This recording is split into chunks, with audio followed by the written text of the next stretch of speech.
আসসালামু আলাইকুম। গত কিছুদিন আগে আমাদের খুলনায় যাওয়া হয় এন্ড আমরা খুলনায় গিয়ে খুলনার বিখ্যাত খাবার চুই ঝাল খাই। আমরা চুই ঝাল খাওয়ার জন্য চলে আসি খুলনা শহরের 0 পয়েন্টে, যেখানে আমরা আসছিলাম আব্বাসের চুই গোছে। আর এটাই সেই বিখ্যাত খুলনার চুই ঝালের গরুর মাংস। এই প্রতি পিস চুই গোছের দাম পড়েছিল 170 টাকা করে প্রতি পিস। মাত্র 30 টাকা দিয়ে আপনারা আনলিমিটেড ভাত খেতে পারবেন এই আব্বাস চুই গোছ থেকে।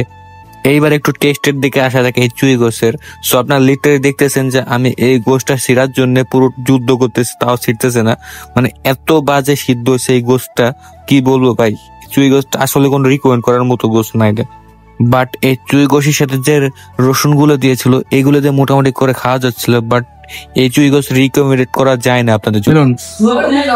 Review average average. তো আজ এই পর্যন্তই। সো আপনারা সবাই ভালো থাকবেন, সুস্থ থাকবেন, এন্ড এই ভিডিওটা যদি ভালো লেগে থাকে অবশ্যই like and comment and must be subscribe করবেন, যাতে নেক্সট আপনাদের ভিডিও দিতে পারি। সবাই ভালো থাকবেন। আসসালামু আলাইকুম।